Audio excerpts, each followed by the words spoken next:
Welcome back, everyone, to another episode of Indie Reads Aloud.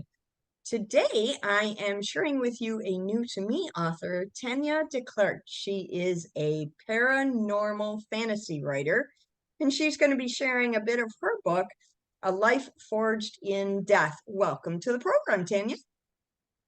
Thank you for having me. I'm really glad to be here. So, this is a brand new book. It's only a year old, so it's still an infant book, I would say. What got you interested in becoming a novelist? Why did you decide now is the time to write a book? Well, yeah, I always wanted to write a book. I wrote these characters, and there's a lot of them, for over 10 years on play sites, different RP sites for Facebook and MeWe and everything.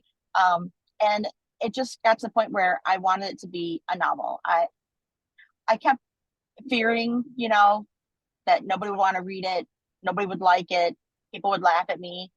And I finally decided, you know what, I want to read it. And if nothing else, at least I can say I did something that I always dreamed of doing. That's as good a reason as any.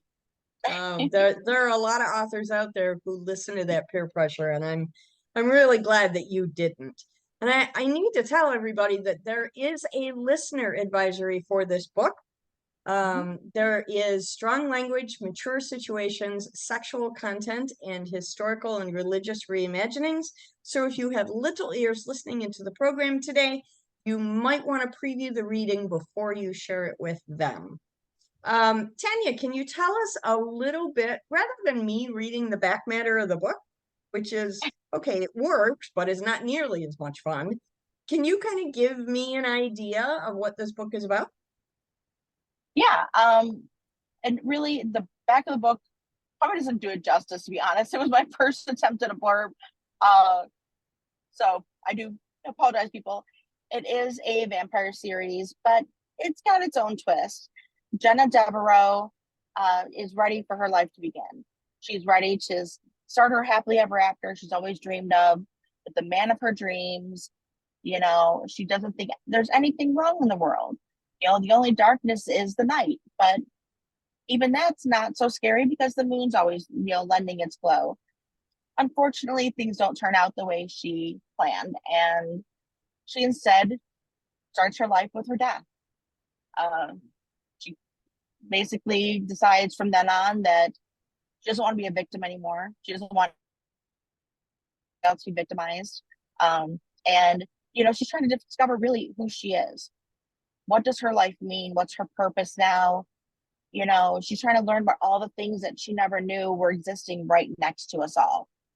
And this is kind of her backstory and her journey of discovery and the start of the series. I think it's an interesting idea to start with death. That's always fun. Vampires. The story at the end rather than at the beginning, I think, is just a fun little twist. It's fun to play with. I did it in one of my novels, so I definitely get how much fun it can be. Okay, yeah. I'm excited to hear some of this. I have seen your book on festival tables for the last year, and I love the artwork, and the color version is just so beautiful. But I haven't had a chance to read it yet, so I'm really excited to hear you read a bit of this. When you are, I'm sorry, go ahead. I would say, and that's one thing, actually, this book, I actually did hire a narrator, and she is fantastic. So this is actually on Audible. It's on Kindle Unlimited. It is in a paperback, and then it is in a hardcover that is in color and has the first 5 chapters of book 2 in it. Oh, fantastic. I love the preview chapters. That's always a good idea. All right. When you are ready, Tanya, please take the microphone and read aloud. Definitely. Let me grab my book right here.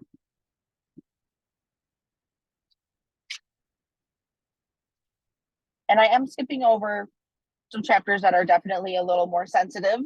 So if anybody's following along me like, wait a minute, I've read this book and that's not where it starts. No, we're skipping over a couple things. Just in the interest of little ears that might be nearby and everything, and any triggers that some people might have. So I will not allow it This is our daughter, Edmund. She will stay here with us no matter how long it takes. She was gone, Edmund. 2 weeks. I thought I had lost my daughter for 2 weeks. 2 horrific weeks that I had to endure under the weight that I was to blame for her disappearance. If I had not permitted her to leave, then, Gertrude shivered, despite the warmth of the fire 2 meters from them. Do you think this is my wish, Gertrude? We cannot help her. The physicians cannot help her. Many speak of her dancing with that strange man and have already spread rumors that she is ill because she's with child, especially after her vanishing. Then she reappears in her bed, dirty, wearing a scrap of fabric with bloody stains down her body.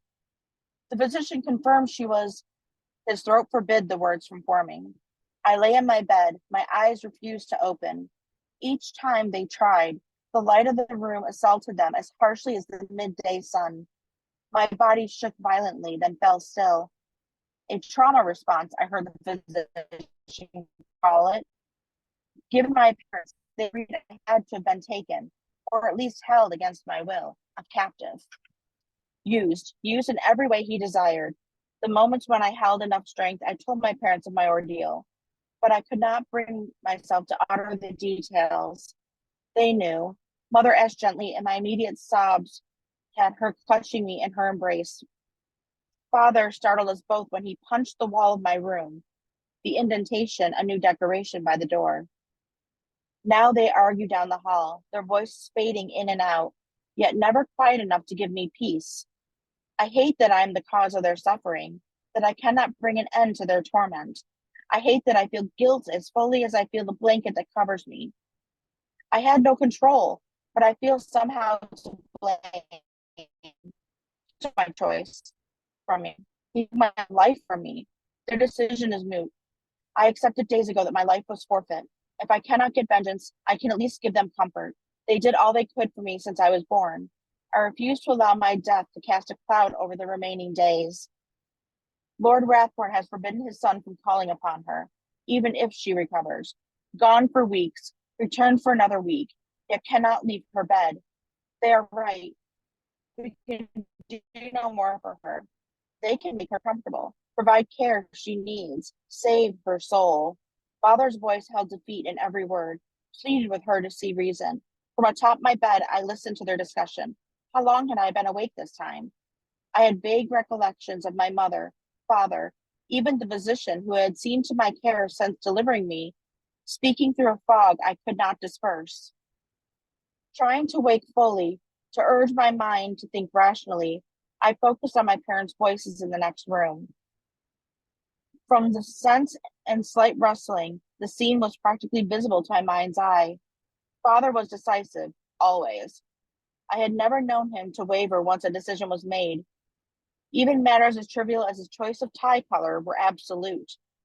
I wished to call out to my mother, to beg her to not permit what I knew to be on the path he had chosen. I could hear the skirts of her dress bunching, her tiny feet wearing down the rug before him. Then all was silent. Neither moved, neither spoke. An eternity passed to the ticking of the clock before I heard her sit. Gertie, my heart, I love her too. She is our life, but there's nothing more we can do for her. She has been racked with tremors, soaked through all bedding we placed beneath her within a day's time, and has not been able to eat. The physicians do not even understand how yet she lives. This is no life for her, not like this. They will make her comfortable. They will see to keeping all matters private. We must salvage what is left of our name, else we risk losing all. His footsteps toward her were slow, but I could hear my mother's at last sobbed into his chest. There it was. I would be sent off to the convent to die, discarded in the night to stories of my passing from some illness, no doubt. My clothing and bedding would be burned to show the family had taken all the necessary precautions I had witnessed other families perform the same act, both when illness and disgrace cast shadows on their doorsteps. What was wrong with me? I attempted to do all I was instructed, yet no relief was found. Only minimal wounds covered my body when I first returned home. My near comatose state gave rise to whispers among the staff that I had sacrificed some animal and drenched myself in its blood, was part of a spell that had gone wrong. Now I was left to pay the price for some unspeakable act. The dress and bedding that bore the evidence were no more. They had found the blood on my bed in my absence, but they had decided to burn that in the fireplace of my room as well, after they had alerted the authorities. When the search parties found no trace of me, Father had burned it in a fit of rage. I heard Mother say something about it during a moment of lucidity. The bedspread had provided no clues, simply evidence that I had come to harm, a fact he refused to face. The dress I hoped would usher in the next stage of my life had instead stolen my life from me. I had not been the perfect daughter, but I had been good. The whispers on the tongues of the elite never raised a doubt as to our honor. I attempted countless times when I was able to remain awake to discern what act earned such a fate as this. Mother once more came to my side, a cool rag in her hands to place on my forehead, a kiss to my cheek before she lay beside me, lightly stroking my hand, told me she had come to deliver their decision. I forced my eyes open, wincing at the blinding light and the pain the small gesture caused. I schooled my face, turning to her as I placed my other hand over hers and tried to sound brave. It is okay, Mother. I know, and I am ready. I love you and Father dearly. Do not blame him for what must be done. When will I leave? Fighting against the hot tears leaving my eyes was of little use. They made their path down my hair to mix with the perspiration that saturated every strand. I did not wish to go, but I could not bear to cause them more grief. My mother would not look from our fingers, interlocking them and squeezing them tightly. Her voice was so frail, so small, that I wondered as to how it escaped her lips. Tonight. Overwhelmed with emotion, she abruptly sat up to run from the room, 4 words spoken through sobs, muffled by hands covering her face. I love you, Jenna. Then she was gone. I lay there alone, watching the shadows dance along the wall, the light fading just outside the French doors to my balcony. I wondered if she would return, if Father would come to say his goodbyes. The shadows moved across the wall, stretching out in an attempt to seal me in their tomb. The convent would be my tomb. I would never set eyes again upon Mother or Father.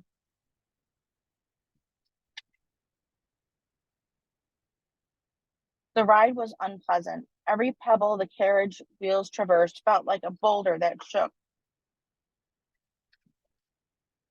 A black shawl wrapped around me, covering my face to any that may seek to discover the occupant. A letter, crisp with a dark red seal, waited in the driver's breast pocket.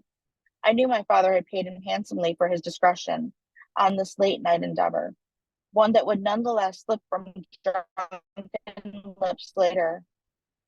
Secrets were never really secrets, no matter the effort. I cried while curled up on the bolstered seat. However, my thoughts remained at home. Father could not bring himself to face me. Mother could only sob in her room as the physicians aided in sending me off. I wanted to hate them, beg them, hurt them, hug them. This had never been my plan. The disgrace, the life cut short. The nuns waited on me without fail. My eyes opened to daylight or darkness without sense of time. Later, I would learn only a few more days of agony I endured had passed. I woke with a thirst that the clay pitcher beside my bed could not quench. The young lady kneeling in prayer beside me hastened her efforts, while she watched the water flow down my neck to soak the light nightgown I wore. I do not know what she saw next. I do recall the look on her face. Wide eyes, mouth agape, hope lost. She was frozen in place when I walked to her, knelt in front of her in confusion, and watched as my own hand raised to expose her neck. I felt power, strength, hunger, life. I did not understand how everything seemed to move so slowly until I tasted a sweet wine tantalizing my tongue. Warm, strange, intoxicating. I wanted more. There were so many different tastes, unique aromas that called to me through the stone walls. I was gluttonous for each drop.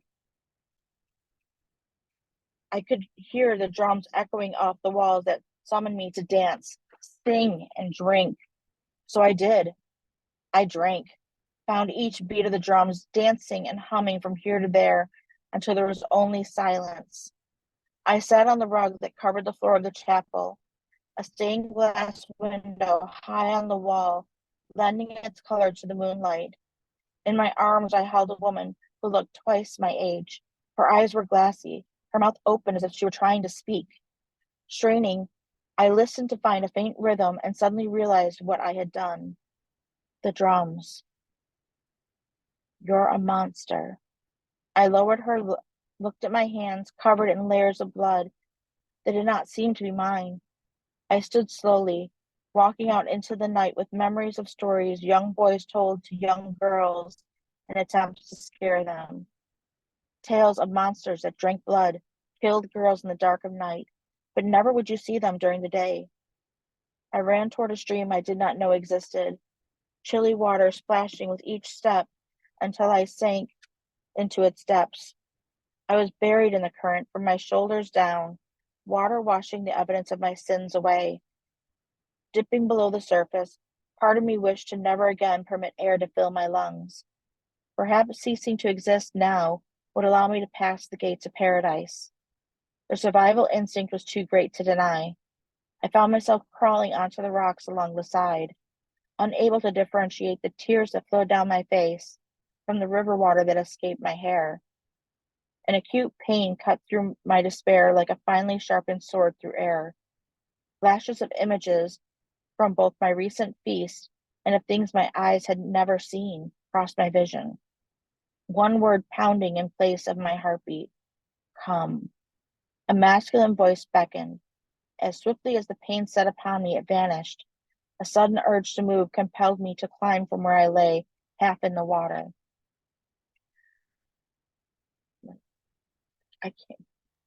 I apologize. My son was confirming that it's about time for me to finish the reading. I love it when we have live timers helping us out. So this is a really intense story. I mean, this is only chapter 3 and it's already super intense. How long did it take you to write this book? Once I told myself I was not deleting it anymore. Okay. Honestly, it probably took me about 8 months, 9 months. It's only 254 pages for the first book. And part of that was I kind of wanted to get it done and get it out there before I could change my mind. Sure. Yeah, the first book is always the most difficult to push out into the world. I understand that completely. Who is your favorite character in this series and why? Oh, I really do love Jenna Devereaux. She is the main character. She's, she's different. She's not human. She's been through some things, obviously, as you can tell. Yeah. Um, but despite it, instead of letting it break her, she's chosen, okay, this is my life. So now what's next? This is what's happened to me. What do I do now? And I love that strength. I love that, it's not just because she's an immortal now and changed, it's just who she is. Like, this has happened to me. What's next? And despite everything, she doesn't want to see anybody else ever put in that kind of situation of ever Sure. being a victim in any way. So, No, I think that's fantastic. There's a great quality, especially in a heroine of a novel. Without giving us any spoilers, which character was the most difficult for you to write? honestly, I have to say Victor was only the most difficult because of what he did. Okay. He's the reason why we skipped chapter 2. Perfect. Okay. And just having to write that kind of scene, and like, I definitely made sure that it was a scene where I give enough detail, but I don't harp on it. It's a very short, it's like you get the sense of what she went through, but then you move on. And just Okay. writing that and knowing that it might trigger something in people that have been through that type of situation, that was difficult for me because I just was very scared about writing it. Sure. Yeah. Did you have sensitivity readers on this novel? No, I did not. Okay. I because know that actually that some authors use them and some don't. It's becoming a new trend. So I was just curious because of the intensity of your story, if you had reached out to sensitivity readers.